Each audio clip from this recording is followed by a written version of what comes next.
네, 안녕하세요. 소개받은 신플랫폼 김정문 상무라고 합니다. 반갑습니다.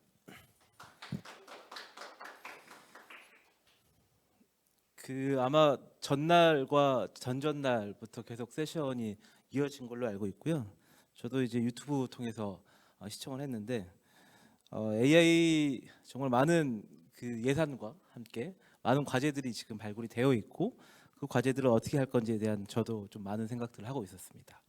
사실 그런 측면에서 이제 신 플랫폼은 특히 제조 산업 분야의 AI 전환, 특히 이제 AX를 위해선 어떻게 해야 될까라는 기조로 좀 플랫폼을 가지고 좀 사업을 하고 있는 회사고요. 그런 관점에서 제가 오늘 좀 말씀을 드리도록 하겠습니다. 네, 차례는 다음 것 같고요. AX의 필요성은 앞서 우리 소장님께서 말씀해 주셨다시피 본부장님께 말씀해 주셨다시피 이미 정부에서도 워낙에 지금 중요한 걸 알고 있고 다만 이제 저는 지금 여기 이제 명기된 거는 어떻게 보면 산업 관점에서 이제 산업부와 중기부 관점에서 예산들을 봤는데 아마 지금 오늘 어제 그제 해서 이제 과기부 쪽에서 나온 이 모든 것들이 다 AI 관련된 예산들입니다. 사실은 이제 올해 내년부터를 어떻게 보면 선두로 해서 굉장히 많은 예산들이 이제 투입이 될 것으로 저희가 생각을 하고 있고 다만 지금은 확산기이기 때문에 지금의 어떠한 과제들에서 나오는 그 실증 혹은 그 성과에 대해서 이제 아마 내년에는 이 속화내는 작업들이 좀 있을 것 같고요. 그 속화되는 작업들이 이제 이후에 이제 확산의 기로에 서 있을 것 같습니다. 물론 이제 지금 이제 피지컬 AI와 그다음에 AX 스프린트만 잠깐 좀 저희가 이제 그 중에서도 조금 예산이 좀 크고 활발하게 움직이는 사업들 위주로 좀 설명을 하고자 하는데요. 이미 지금 전북과 그다음에 경남을 중심으로 하는 피지컬 AI 중심 사업이 예타 면제가 돼서 이제 내년부터 시작이 될 걸로 예상이 되고 있고 또 대구와 광주와 같이 또 하나의 또 AX 축을 또 만들어서 내년도에 또 예산과 함께 이제 진행이 되는데 거의 지금 몇백억 수준이 아닙니다. 아시다시피 전북 같은 경우는 1조의 예산으로 이제 이미 센터를 시작으로 해서 만들려고 하고 있어서 아마 계속된 이런 AX의 바람이 계속 일어날 것이다라고 저희도 생각을 하고 있습니다. 사실은 여기에 이제 좀 중요한 인프라 요소로 이제 AI의 어떻게 보면 쌀의 역할을 하고 있는 어떻게 보면 학습 인프라인 GPU GPU 관련해서 얼마 전에 이제 젠슨항이 와서 26만 장에 해당하는 이 GPU를 이제 한국으로 보급을 하겠다라고 이제 설명을 했는데 이쯤에서 사실은 젠슨항이 굳이 한국에 와서 이런 26만 장을 뿌릴까라는 생각을 좀 해볼 필요는 있습니다. 다른 나라에서 사실은 구하기 어려우니까 참 이게 젠슨항 입장에서는 우리나라 입장에서 되게 좋은 측면도 분명히 있습니다. 다만 젠순항도 사실은 예전에 그 동영상 보셨다시피 용산에서 소위 말하는 용팔이로 활약을 했던 것처럼 어떻게 보면 칩을 팔려고 왔을 겁니다. 그러면 왜 한국이냐를 한번 생각을 해봐야 되는데 결국 지금 이 파운데이션 모델을 좌지우지하고 있는 건 미국에서 이미 이 언어 모델, 그다음에 중국에서도 마찬가지로 언어 모델의 시장은 젠순항 입장에서는 끝났다고 보는 것 같아요. 그러면 다음은 사실은 제조 데이터 쪽인데 제조 데이터 유럽 물론 있습니다. 근데 유럽보다 더 다양한 산업이 많고 다양한 설비들 그리고 그 높은 수준을 유지하고 있는 것이 사실은 한국이라고 판단을 하는 거죠. 그래서 한국에 있는 이 제조 데이터를 기반으로 한 어떤 파운데이션 모델 혹은 제조 AI 쪽에 그 칩을 활용하고자 사실은 젠순항도 생각을 하고 있었을 거라고 생각을 합니다. 그만큼 한국은 기타 다른 나라에 비해서 이 제조 관련된 데이터를 활용한 AI가 아직은 어떻게 보면은 저희 회사는 사실은 전 세계 강국이라고 봅니다. 다만 이제 그걸 어떻게 활용하느냐에 따라 앞으로의 이제 이 우리나라의 경쟁력이 좀 달라지겠죠. 물론 중국은 이미 내부에서 제조 데이터를 기반으로 해서 AI를 하고 있습니다. 다만 한국과 중국의 좀 다른 점은 저는 약간 이렇게 생각을 하는데요. 중국의 제조는 기본적으로 돈 되는 것만 만듭니다. 한국은 다양한 그 부품들, 그다음에 다양한 장비들 이런 것들을 다양하게 많이 만들 수 있는 체계가 되는데 중국은 굉장히 효율만 따지기 때문에 돈 되는 것만 여러 개를 다량으로 만들고 있는 체계입니다. 사실은 그 측면이 아마 또 젠순항 입장에서의 선택지가 됐을 거라고 생각을 합니다. 물론 규제도 있었겠지만. 그럼 왜 제조 현장에 AI가 필요한가에 대해서 좀 설명을 해보면 물론 이제 뭐 많이 이제 빨라지고 고강도 되고 그리고 한편으로 보면 이미 제조 공장에 가보면 자동화가 굉장히 많이 되어 있습니다. 그래서 굳이 AI가 필요한가라도 또 생각도 할 수 있고요. 특히 이제 로봇 같은 경우는 아마 우리 이제 밀도 어떻게 보면 공장에 로봇이 투입되어 있는 밀도는 전 세계 최고로 알고 있습니다. 우리나라가 그만큼 자동화, 특히 제조의 자동화는 이제 어느 정도 수준에 올라와 있다라고 생각을 합니다. 다만 이제 이 측면에서 AI가 어떤 역할을 할 것인가에 대해서 지금 이제 제조 현장에서 계속 의문을 갖고 있는 거죠. 다만 아까도 이제 잠깐 우리 본부장님께서 말씀해 주셨다시피 제조에서는 아직까지는 이 AI 적용에 대해서는 좀 거부감이 아직까지는 많이 남아 있는 상태입니다. 그 이유는 기본적으로 이 AI에 대한 그 신뢰성 그리고 안전성 이런 것들이 아직 제조의 현장에 있는 분들이 아직 담보되지가 않았다라고 좀 판단하고 있는 것으로 저희도 사실은 현장에서 많이 느끼고 있습니다. 그럼에도 불구하고 지금 제조 현장에서는 위와 같은 것들을 좀 많이 요구를 하고 있죠. 결국 비용을 좀 절감하고 싶다. 그 다음에 효율성을 좀 향상하고 싶고 의사결정이 너무 복잡한 것들을 좀 단순화시키고 싶고 그 다음에 지속 가능하게 해야 되고 그 다음에 다른 제품에 비해 혁신 및 경쟁 우위가 있어야 된다라고 지금 생각을 하고 있는 겁니다. 다만 이제 다만 여기에 이제 어떻게 보면 각 담당자로서 혹은 각 위치별로 좀 오해는 있는 것 같아요. 특히 저희도 이제 가서 많은 세션, 많은 설명을 좀 드리면 AI 이꼬르 챗GPT라고 생각하시는 분들이 굉장히 많습니다. 그래서 다 해주는 거 아니야? 이렇게 말씀하시는 분들이 굉장히 많고요. 그래서 그럼 AI가 우리 재고 현황도 파악해서 앞으로 수요 예측도 해주고 그 다음에 공정에서 좀 약간 병목 현상 이런 것도 해결해주고 이러는 거 아니야?라고 지금 생각을 하고 있습니다. 사실 이제 그렇지 않다는 거를 이제 계속된 AI에 대한 불신을 통해서 이제 느끼고 계세요.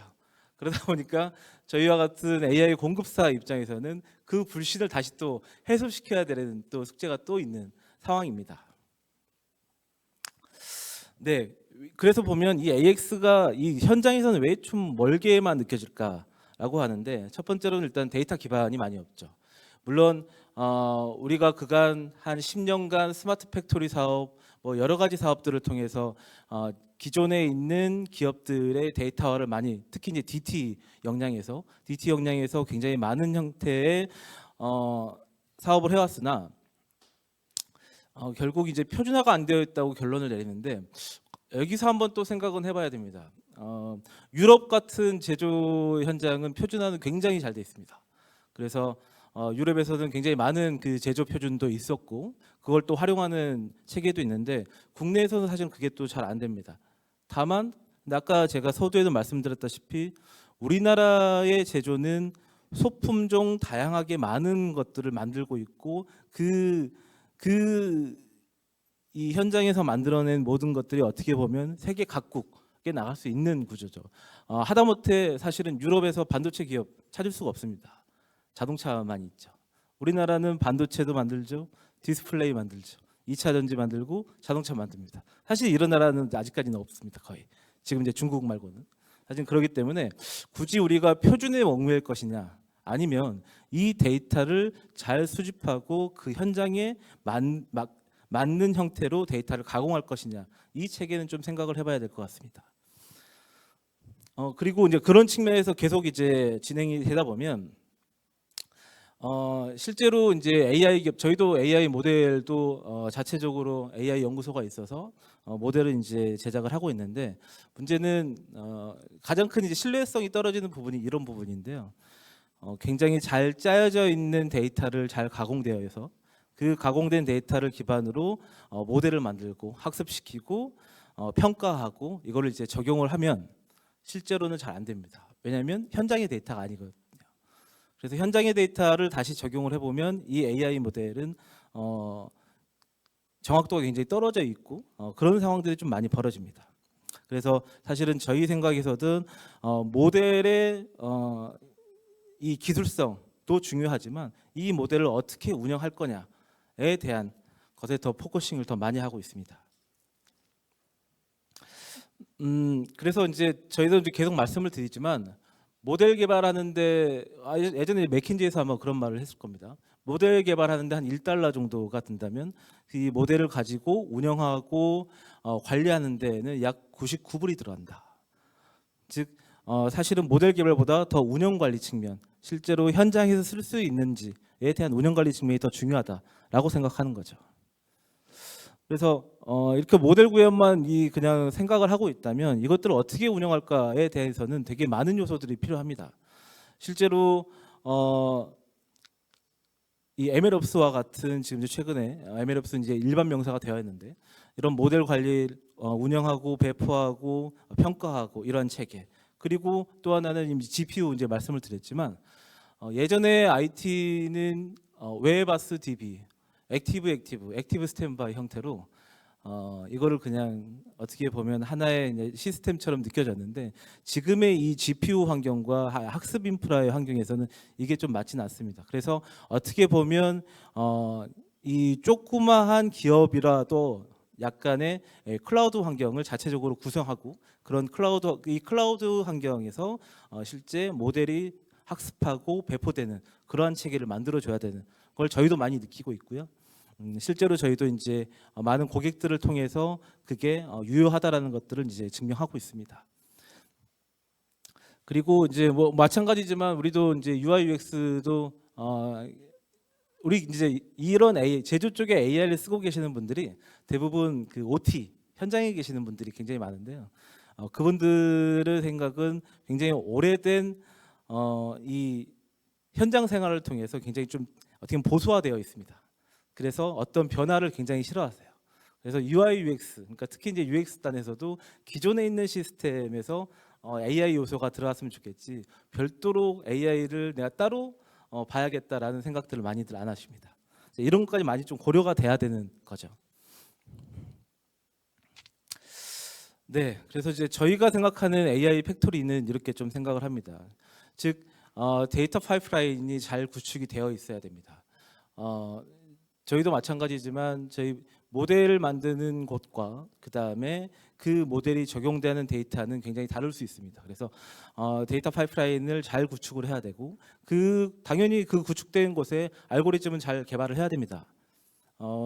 어떠한 데이터를 기반으로 해서 문제를 정의하고, 그 다음에 그 문제를 정의한 것을 어떻게 풀어갈 거냐에 대해서 많이 고민을 해야 되고요. 그리고 소프트웨어 인프라, 아까 말씀드렸다시피 지금 이제 GPU 체계, 그 다음에 앞으로는 우리나라도 계속 NPU를 계속 이제 드라이브를 걸 건데요. 그런 NPU와 GPU 이런 체계에서 어떻게 보면 그런 인프라를 좀 효율적으로 쓸 수 있을까를 고민해야 되는 겁니다. 그리고 당연히 아까 말씀드렸다시피 데이터를 가지고 와서 전처리하고 학습 데이터 만들고 모델 학습시키고 평가하고 또 재학습시키고 평가하고, 이런 것들을 유기적으로 할 수 있는 것들이 있어야지 AI 팩토리가 된다고 생각을 하고 있고요. 그런 팩토리 내에서 어떤 사이클이 이루어지면 일단은 수집을 하게 될 것이고요. 그 수집이 되면 데이터 정제와 그 다음에 준비가 될 것이고, 그리고 그것들을 보고 AI 모델을 만들 것입니다. 그리고 당연히 검증 데이터를 따로 추출을 해서 그 검증 데이터와 모델을 계속 학습을 시키면서 이제 튜닝을 할 거고요. 그리고 이제 배포와 함께 그 모델들을 유지 보수하고 성능을 모니터링 할 겁니다. 이게 계속 유기적으로 돌아갈 거예요. 이러한 체계 없이 단순히 AI 모델이 만들어져 있으니 이거 쓰세요라고 하는 거는 기존에 있는 룰 베이스의 형태랑 사실은 별반 다를 게 없습니다. AI는 사실은 그 가장 핵심 중에 하나는 지금 현장과 이 모델이 동화가 잘 되어 있느냐, 이게 더 핵심이라고 생각을 하고 있습니다.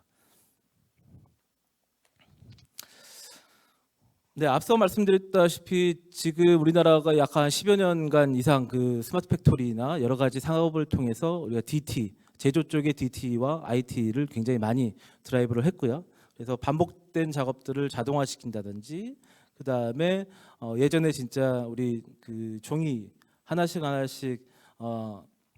작업 지시서 하나씩 낼 때 이런 것들을 이제 다 MES나 이런 시스템들을 통해서 데이터화 시켜놨고, 그다음에 어떤 이제 기존 알람들을 이제 많이들 이제 적용을 해놨습니다.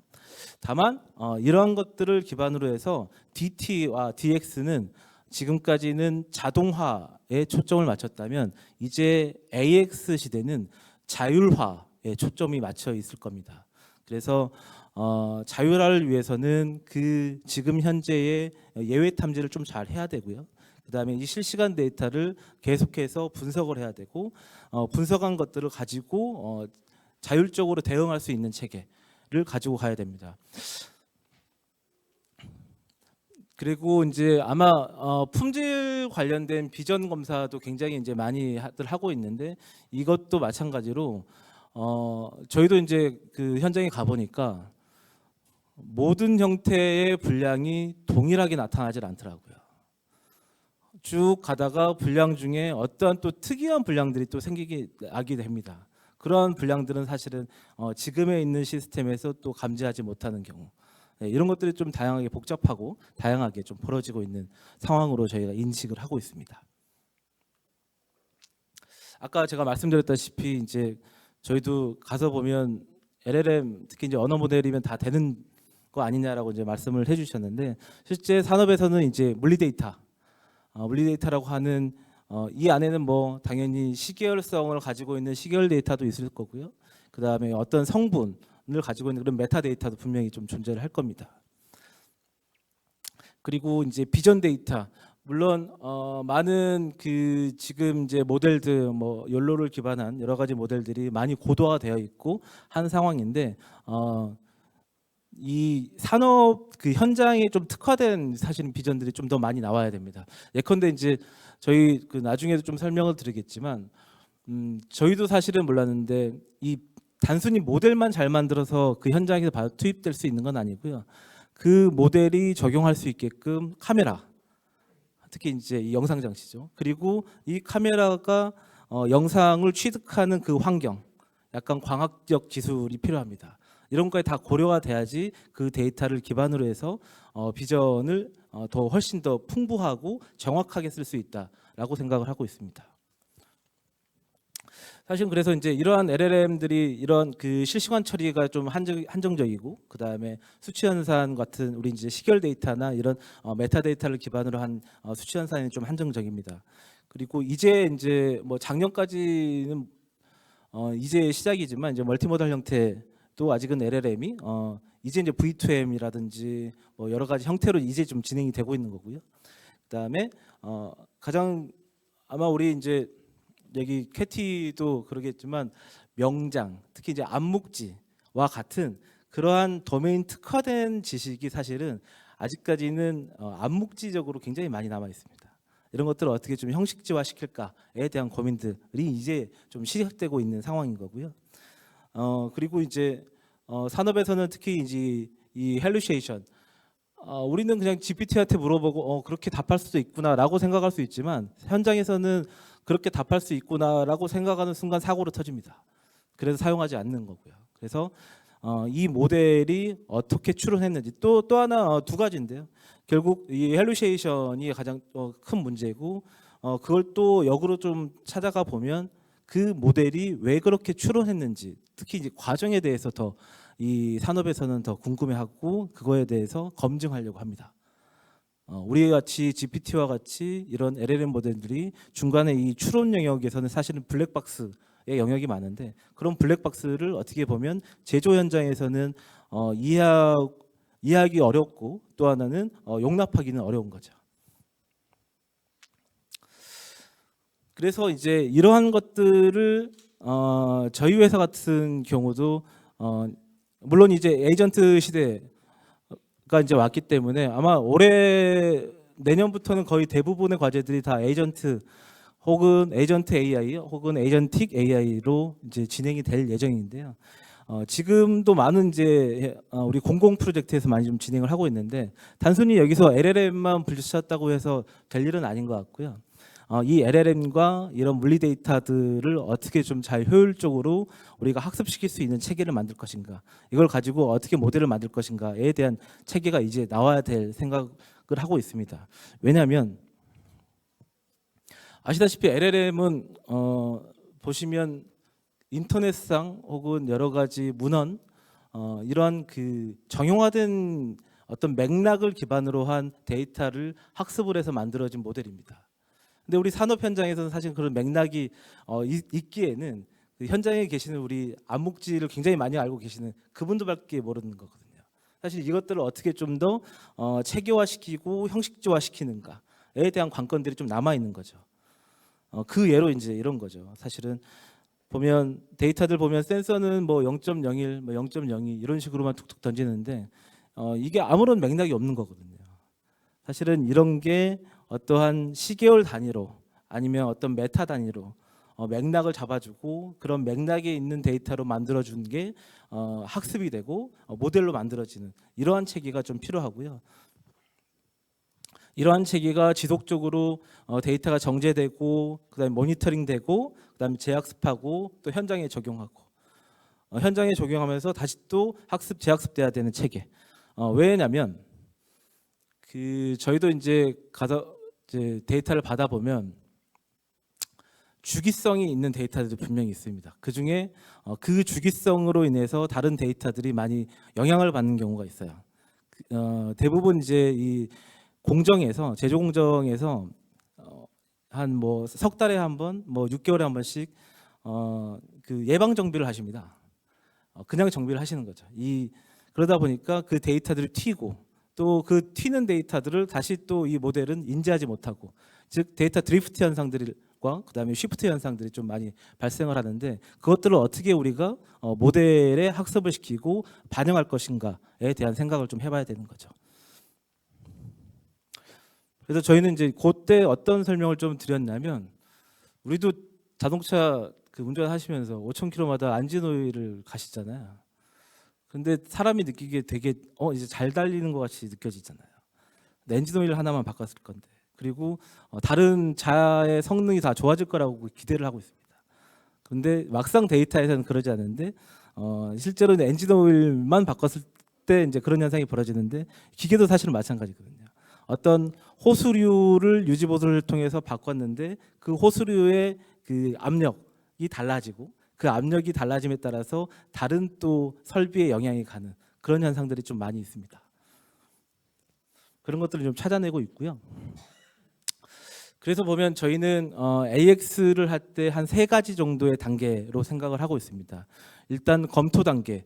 지금 AX를 하기 위해서는 충분히 검토가 이루어지고 그것들이 준비되지 않은 상황에서 AX를 하겠다고 시작을 하게 되면 결국 나중에 그 AI에 대한 신뢰감이 굉장히 떨어지고, 그로 인해서 사실은 AI 프로젝트가 거의 대부분 시작과 함께 망가지는 경우들을 많이 봤습니다.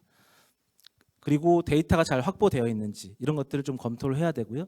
구현은 당연히 이제 모델과 함께 그 모델을 잘 운영할 수 있는 인프라를 어떻게 구축할 거냐에 대한 거. 그다음에 운영 단계에서는 이제 소프트웨어적으로 이것들을 잘 오케스트레이션을 할 수 있는가에 대한 것들을 이제 생각을 하게 되고요.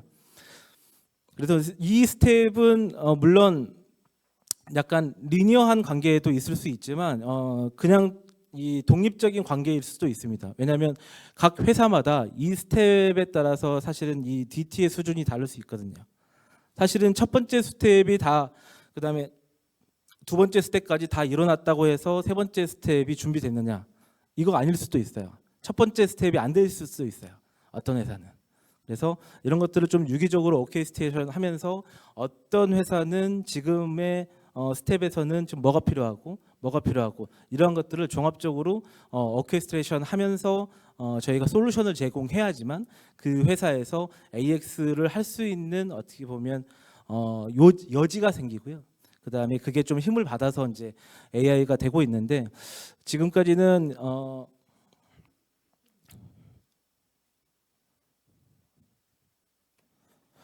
지금까지는 사실은 이 3단계까지가 어떻게 보면 우리나라가 지금 많이 했었던 일이고 이제는 이 자율화로 이제 가려고 하는 이제 피지컬 AI까지 가는 이런 시대를 우리가 지금 맞고 있다라고 보시면 될 것 같습니다.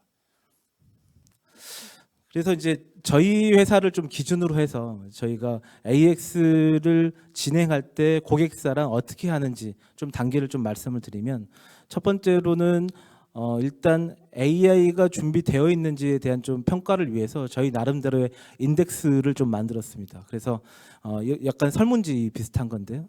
이런 설문을 통해서 각 스테이크홀더들이 어떤 생각들과 어떤 수준을 하고 있는지를 어느 정도 좀 정량화를 시킵니다. 그리고 저희 이제 컨설팅 팀이 일부 이제 스테이크홀더들을 대상으로 인터뷰를 하게 되고요. 그런 인터뷰를 통해서 나온 것들을 컨설팅 최종 산출 보고서로 이제 내는데 이 과정이 왜 필요했냐면 대부분이 이제 이렇더라고요. 그 대표이사분께서 우리도 AX를 한번 해야 되는 거 아니야? 이 한마디를 이제 저기 임원회의 때 한번 하세요. 그러면 그 각 임원분들께서 이제 그러면 우리도 TF를 하나 만듭시다. 그래서 TF가 하나 만들어집니다. 그러면 그 TF에는 이제 AI를 그래도 좀 이제 막 공부해 보신 아니면 AI를 한 번이라도 써보신 분들이 그냥 오세요. 그래서 이제 이 TF가 만들어지면 저희와 같은 공급사들을 막 부르십니다. 막 부르시는데 저희가 이제 쭉 들어보고 저희의 이제 공급사 입장에서 결론은 뭘 하고 싶다고는 하는데 자기들이 정말 어떻게 정확하게 무엇을 하고 싶은지를 모르세요. 본인들이. 그래서 저희가 사실은 컨설팅을 하는 이유는 이 AI를 통해서 어떤 과제를 할 수 있습니다를 리스트업을 해주고요. 그 안에서 이제 좀 고민을 하게끔 저희가 만들고 있습니다. 그리고 두 번째로는 POC를 바로 합니다. 이 POC는 저희가 저희 회사 같은 경우는 한 60여 건 정도의 AI 프로젝트를 지금까지 해왔는데요. 그런 AI 프로젝트를 해오면서 나왔던 그런 모델들을 좀 템플릿화 시켰습니다. 즉 이제 프리 트레이닝을 좀 시켜놔서 그 한 13종이 되는데 그러한 13종의 모델에 적합한 데이터가 혹시 지금 귀사에 있는지 이게 뭐 3개월치도 상관없고 2개월치도 상관없고 한번 주시면 저희가 저희 모델을 기반으로 해서 POC를 한번 진행을 하고요. 그렇게 이제 POC가 진행이 되고 어느 정도의 가능성을 보시면 그때 이제 AI에 대한 그 효용감을 조금 느끼세요. 요거까지 보여주시면 그 다음부터 이제 이분들이 그때부터 상상의 나래를 펼쳐주세요. 지금은 좀 많이 이제 상상의 나래를 안 펼치시는데 이것도 할 수 있네? 그럼 이것도 할 수 있어요? 이런 식으로 던져주세요. 이제 그때부터 저희가 실제 이제 현장에 맞는 프로젝트를 이제 계속 디자인하고 있습니다. 그래서 이제 저희는 그런 걸 기반으로 해서 저희 플랫폼은 수집부터 시작돼서 데이터 수집, 그다음에 모델 운영 이런 플랫폼이 좀 완성이 되어 있는데 그것들을 바로 심어놓고 그걸 기반으로 해서 저희가 이제 프로젝트를 진행하고 있습니다. 그래서 한 보통 저희가 말씀을 드리면 AI 그냥 일반 그 제조 현장에 AI를 적용하려면 약 컨설팅 기간 약 한 3개월 정도. 물론 더 짧게 POC까지 포함해서입니다. 더 짧게도 가능하고요. 이제 그 다음에 1차적으로는 이 공정 중에 모든 것들을 다 하자는 생각을 버리셔라. 그리고 첫 번째로는 가장 사람이 많이 들어가서 귀찮은 일 혹은 아니면 데이터가 지금 많은데 이것들 내가 어찌하지 못하겠다라는 그런 공정들을 좀 추려서 먼저 적용해보고 그 다음에 공정의 범위를 늘리고 그 다음에 이 범위를 늘렸으면 또 제품의 수 그러니까 레시피마다 다른 제품이 있을 수 있고 그 다음에 라인의 수, 그 다음에 똑같은 공장이 뭐 여러 개가 있으면 공장의 수, 이런 식으로 범위를 넓혀가서 적용하는 것들을 저희는 계속 추천을 해드리고요. 그만큼 계속해서 스텝 바이 스텝으로 가야지 이 AI가 사실은 성공하는 것들을 저는 많이 봤습니다. 왜냐하면 쭉 저희도 가서 한 2년 가까이 고객사랑 이제 AI 관련된 프로젝트를 진행하다 보면 왜냐하면 아무리 저희가 2년 가까이 이 데이터를 봤다 하더라도 20년 동안 그 일만 하셨던 분들을 이길 수는 없어요. 그러면 그 2년 가까이 그분들도 AI에 대해서 어느 정도 수준이 올라가시면 그때 이제 우리 이런 거 해보자 라고 던지시는 경우들이 많으시고, 그 던지신 그 솔루션이 실제로 적용돼서 현장에서의 문제점을 해결하는 것들을 많이 봤습니다. 사실 이제 그러한 호흡들이 좀 긴 호흡들이 좀 필요하지. AI가 되니까 바로 되겠지. 이거는 좀 아니라고 좀 생각을 하고 있습니다.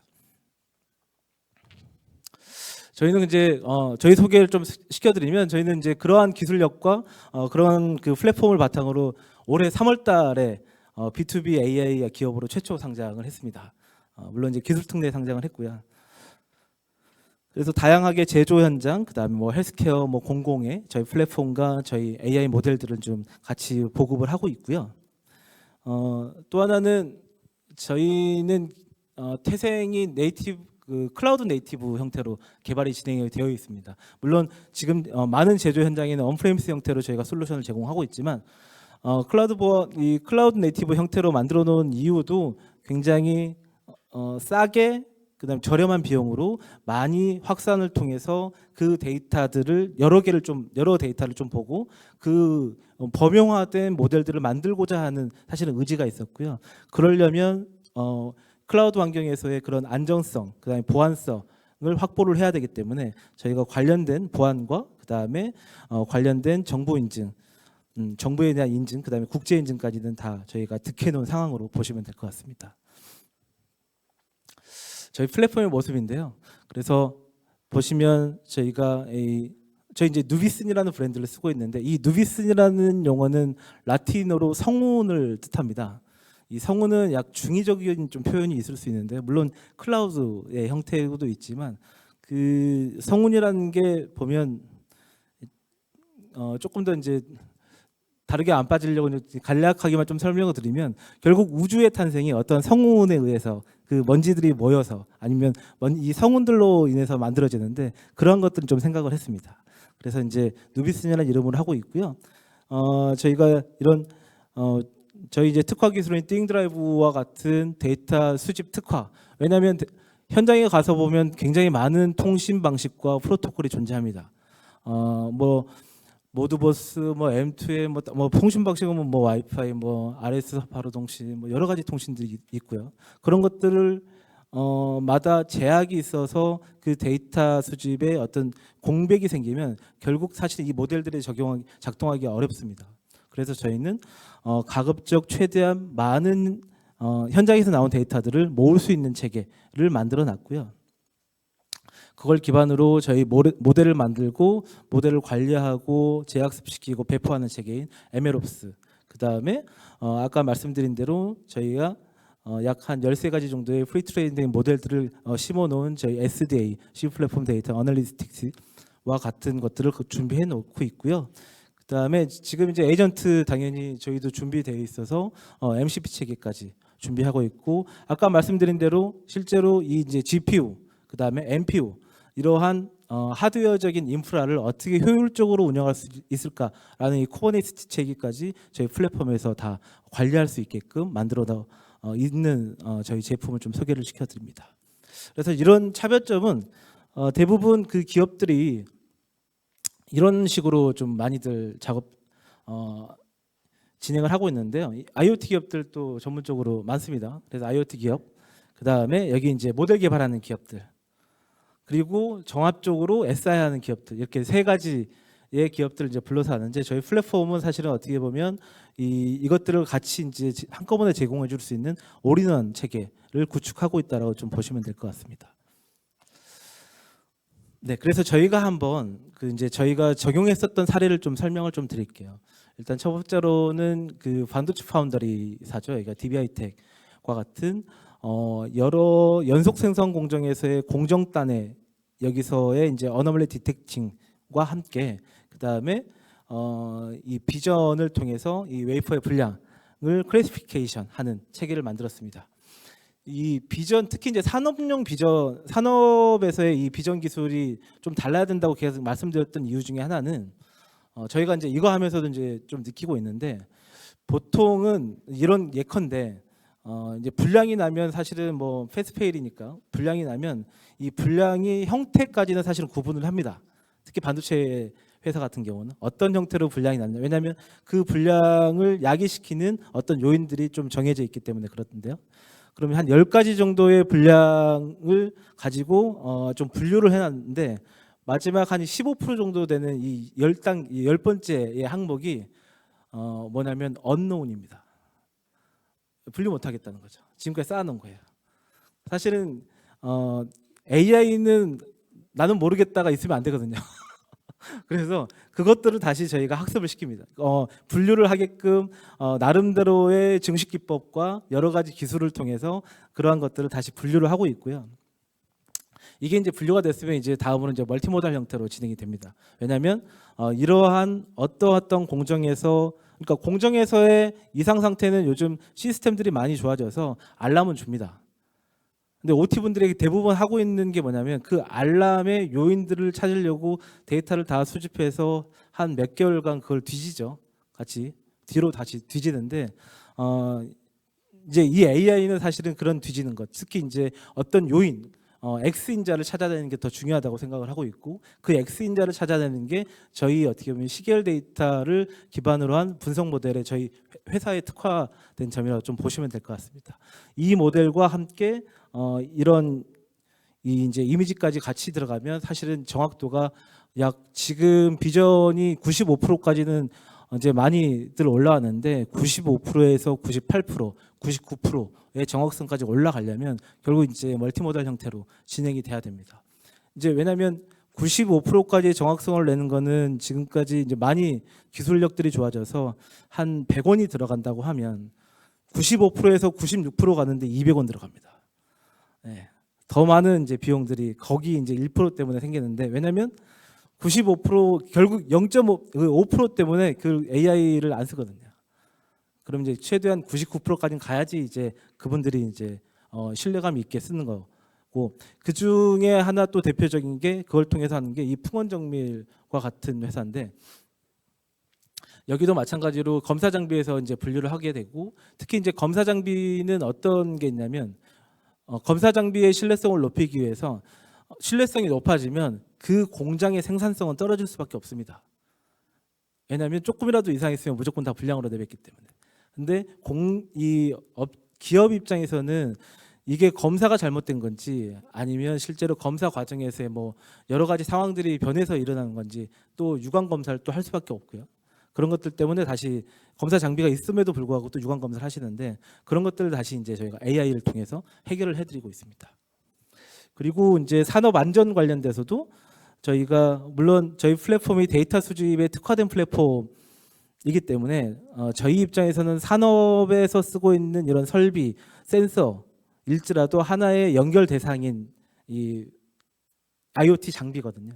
이제 그것들을 활용해서 건설 현장에서도 다양한 센서, 뭐 헬멧, 스마트 헬멧, 뭐 웨어러블 와치, 뭐 이런 것들, 그리고 CCTV 또 같이 운영을 해야 됩니다.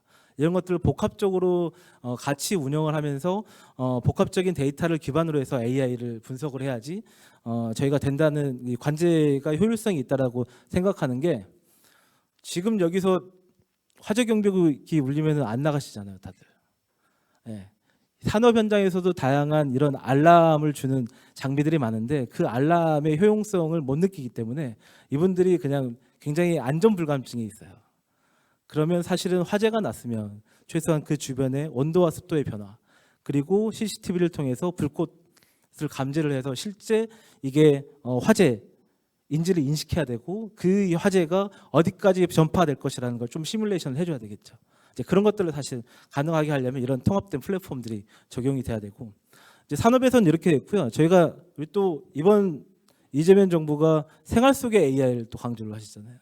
지금 그래서 저희 회사에 사고 있는 게, 지금 모든 분들이 듣고 계시는 그 시중에서 사고 계시는 소고기는 다 저희 모델을 통해서 판정이 된 소고기입니다. 네.